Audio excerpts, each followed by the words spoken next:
हाय, good evening guys. आज के class में हम लोग ये सीखेंगे कि एक्सप्लेन द लाइंस को कैसे सॉल्व किया जाए। तो ट्वेल्थ के जो भी लड़के एग्जाम देने वाले हैं उनके लिए ये बहुत इंपॉर्टेंट क्लास है। तो एक्सप्लेन द लाइंस, जो कि एक्सप्लेन द लाइंस जो होगा, एक्सप्लेन द लाइंस,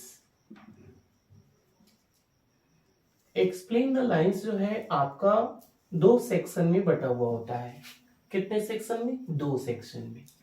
एक जो होगा वो प्रोज होगा, प्रोज से एक्सप्लेन द लाइंस आएगा, और पोएट्री जिसको आप पोएम बोल सकते हैं, पोएम बोल सकते हैं।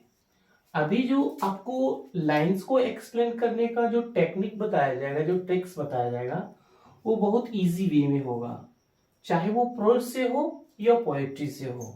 डायरेक्ट क्वेश्चंस की ओर बढ़ते हैं। प्रोज से अगर क्वेश्चंस होता है, कोई भी लाइंस अगर हो, एक्सप्लेन द लाइंस, तो लाइंस जो है इसको ही एक्सप्लेन करना है।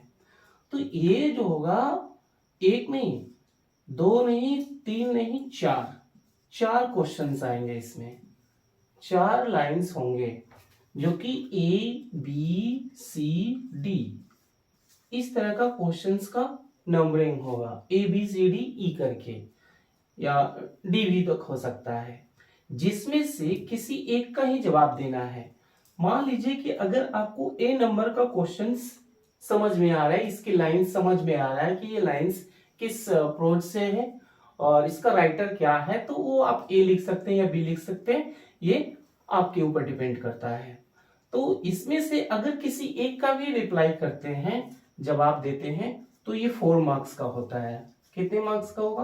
तो 4 मार्क्स का। इसी तरह से पोइट्री का 4 क्वेश्चंस आएगा, 1 2 3 4। तो इसमें भी ऑप्शन होगा ए बी सी डी, एकदम इजी वे में, और थोड़ा सा क्लियरली समझ लीजिए, केयरलेस नहीं बनना है, क्योंकि अब समय जो है वैसा नहीं है जैसा आप समझ गए हैं, ये एग्जाम का मौसम चल रहा है।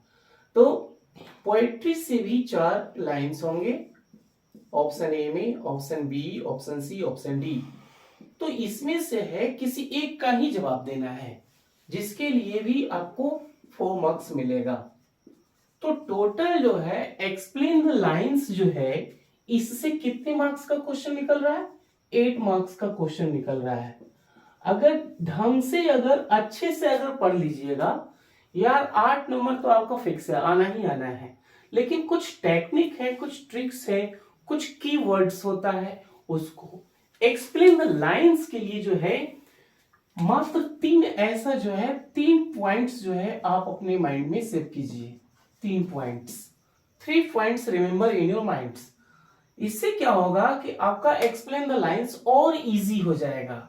अभी जो बताया गया है कि प्रोज और पोएट्री दोनों से 4 क्वेश्चन एग्जाम पेपर में होंगे, ये दूसरा नंबर और तीसरा नंबर, 2 नंबर सब्जेक्टिव क्वेश्चन में यानी सेक्शन बी में 2 नंबर पे ये होगा, तो 3 नंबर पे ये होगा, जो कि 2 नंबर के लिए 4 ऑप्शन होंगे और 3 ऑप्शन के लिए 4 ऑप्शन होंगे। ठीक, लेकिन दोनों क्वेश्चन 4 नंबर का होंगे, यानी 4 मार्क्स 4 मार्क्स, टोटल 8 मार्क्स का हो रहा है। अब यहां अगर मार्क्स को आप स्कोरिंग नहीं कर पा रहे हो, तो फिर सब्जेक्टिव में आपको खतरा होने वाला है। तो 3 पॉइंट्स रिमेंबर कर रहे हैं, 3 पॉइंट्स को सेव कर रहे हैं माइंड में। तो उम्मीद करते हैं कि आप जो है एक्सप्लेन द लाइंस को आराम से एक्सप्लेन कर सकते हैं, उसमें कोई दिक्कत नहीं है। थोड़ा सा जो है एक्सप्लेन द लाइंस को क्लियर किया जाए। मान लीजिए कोई भी सेंटेंस दिया, कोई भी लाइंस दिया, 2 लाइन का भी हो सकता है, 1 लाइन का भी हो सकता है, कोई दिक्कत नहीं है। इसमें है कोई भी लाइंस हो, मान लीजिए यहाँ पे कोई भी लाइंस दिया हुआ है, डजेंट मैटर कि वो कौन सा प्रोज से है, ये ध्यान नहीं देना है। ठीक, ध्यान ये होना चाहिए, ये कुछ सेंटेंसेस है उस पर ध्यान दीजिए। अगर 2-4 लाइंस में कोई ए नंबर का क्वेश्चन है आपका, या बी नंबर का हो, सी नंबर का हो, डी का हो, तो इसमें से आपको जैसे बी बनाना है, बी सॉल्व करना है, तो क्या कीजिएगा? सबसे पहले मान लीजिए पूरा सेशन जो है 1 साल तक क्लास नहीं किया, अभी क्लास ज्वाइन कर रहे हैं, क्रैश कोर्स का कोई सब्सक्रिप्शन ले लिए, या ऑफलाइन की बैच जो है चल रहा है उसको ज्वाइन कर लिए, तो सबसे पहले आप ये लाइन को जरूर लिखिएगा। अगर एक लाइन में है, कोई भी लाइन एक लाइन का ही है, एक सेंटेंस में है और उसको एक्सप्लेन करना है, तो सबसे पहले आप क्या लिखिएगा, दिस लाइन, दिस थोड़ा सा बड़ा कर लीजिए, this line has, this line has been taken from, taken from. अब ये जो है, अब ये देखना है कि ये लाइन आप कौन सा बना रहे हैं, क्वेश्चन नंबर 2 वाला बना रहे हैं, क्वेश्चन नंबर 3 बना रहे हैं। क्वेश्चन नंबर 2 जो होगा वो प्रोज से होगा और क्वेश्चन नंबर 3 जो होगा वो पोएट्री से होगा। ध्यान में ये भी बात रखना जरूरी है। तो अगर प्रोज से है तो यहां लिखेंगे प्रोज, क्या लिखेंगे, प्रोज। और या इसके बाद इन्वर्टेड कॉमा से जिस चैप्टर से ये क्वेश्चंस अगर होगा, यहां पे ए नंबर पे जो भी क्वेश्चन होगा वो जिस चैप्टर से क्वेश्चन दिया हुआ है उस चैप्टर का यहां नेम लिख देंगे। ठीक, उस चैप्टर का नेम लिख देंगे। मान लीजिए कि जैसे ये लाइंस जो है हमने दे दिया भारत इज माई होम से।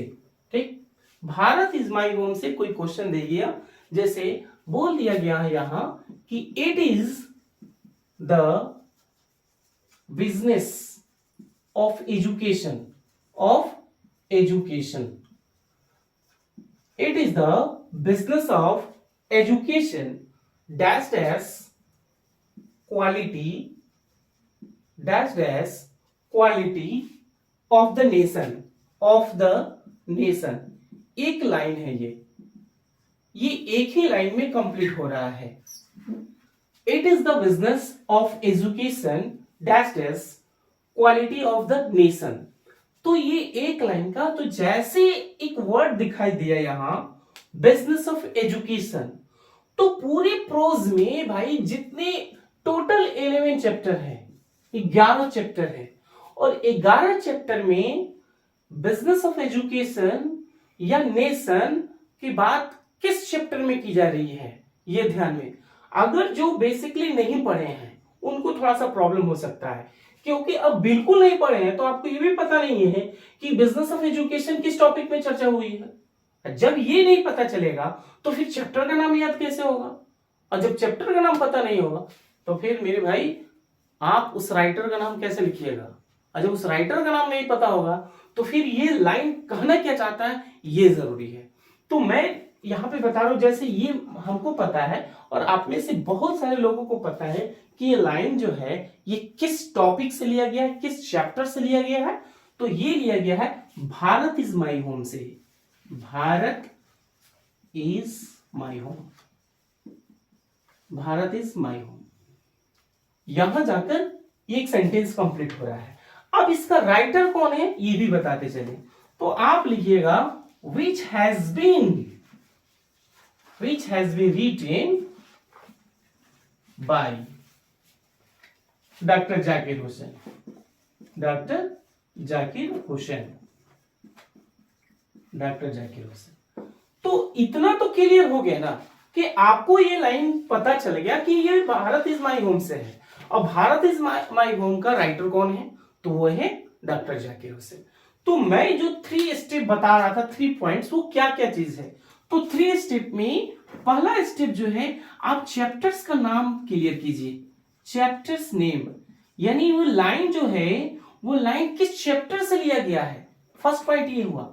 सेकेंड पॉइंट राइटर्स नेम, जो लेखक है उसका नाम क्लियर कीजिए, अगर ये याद है तो ठीक है, कोई दिक्कत नहीं है। तीसरा स्टेप में जो लाइंस है, लाइंस के मीनिंग चाहिए आपको, लाइंस की मीनिंग, ये लाइंस कहना क्या चाहता है उसका मीनिंग बताना है, वो कहना क्या चाहता है, यानी it's the business of education quality of the nation, ये लाइन कहना क्या चाहता है। इस लाइन के बारे में डॉक्टर जाकिर हुसैन जो है ये लाइन बोल के एक अपने राष्ट्र की जो पावर है, जो प्राइम इंस्ट्रूमेंट जो है किसी भी राष्ट्र का, चाहे वो इंडिया हो या पूरे विश्व में कोई भी देश हो, उसकी प्राइम इंस्ट्रूमेंट क्या होनी चाहिए, तो वो है एजुकेशन। और जो भारत में ये आपको देखने को मिलता है, भारत की शान क्या है, वो है एजुकेशन। उस पे जो है पूरी भारत के लोगों को मोटिवेट किया जा रहा है, उनके स्पीच के द्वारा। तो वो चीज बता रहे हैं कि हमारे देश की जो धरोहर, जो संपत्ति जो है वो है एजुकेशन, वो है सिविलाइजेशन। ठीक है, तो इसके बारे में डिस्कस हो रही है। तो जब ये आप लिख लीजिए, चैप्टर नेम्स आपको पता चल गया, फिर उसके बाद राइटर्स नेम आपको डॉक्टर जाकिर हुसैन मिल गए, लाइंस द मीनिंग, इस लाइन का मीनिंग पता चल गया, तो आपको लिखने में और इजी हो जाएगा। सबसे अब एक बात ध्यान देने की बात है, अगर जो यहां है 2 लाइन 3 लाइन की अगर होगी तो इस जगह पे आप दिस का यूज कीजिएगा।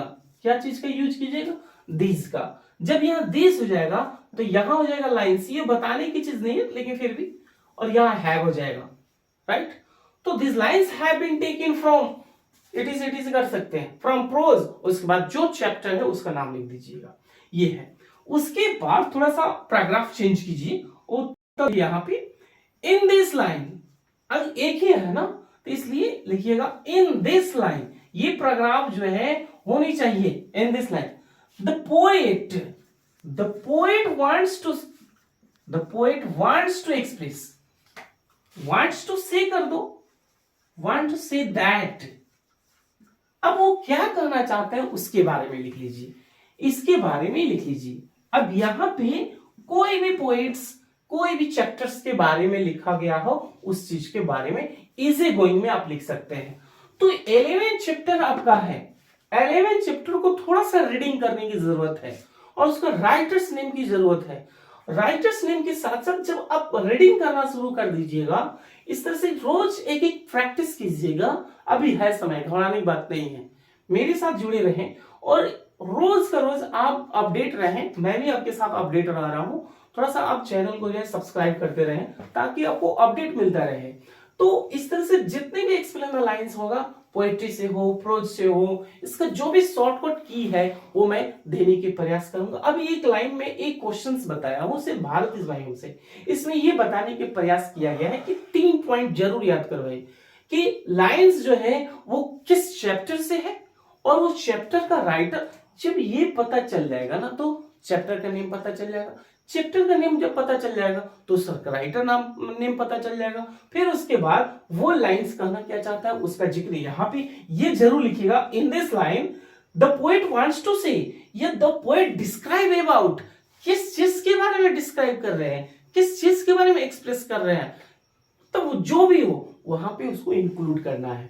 तो जो भी टॉपिक हो, भारत इस बायो में, इंडियन सिविलाइजेशन कल्चर हो, आइवर ड्रीम, जितनी भी है उसका मेन वर्ड्स याद कीजिए, वो बहुत जरूरी है। और मैं ऐसे कुछ कुछ वर्ड्स लेकर आऊंगा नेक्स्ट क्लास में, नेक्स्ट वीडियोज में, जो कि बहुत इजी हो जाएगा। सिर्फ वो वर्ड याद कर लीजिए, जैसे बिजनेस ऑफ एजुकेशन जब भी है तो इसमें है, ठीक है, भारत इज माय होम में तुरंत समझ में आ जाएगा। इस तरह से हर एक चैप्टर में बहुत ऐसे वर्ड्स मिलेंगे जो कि थोड़ा सा याद कर लीजिए, थोड़ा सा समय दीजिएगा, 2-3 मिनट यार हर एक दिन अगर इसके लिए दे दीजिए तो आपका जो है 8 नंबर किसी से नहीं रुक सकता है। कोई भी राइटर नहीं है, सॉरी कोई भी चेक करने वाला एग्जाम में नहीं जो इसे काट सकता है।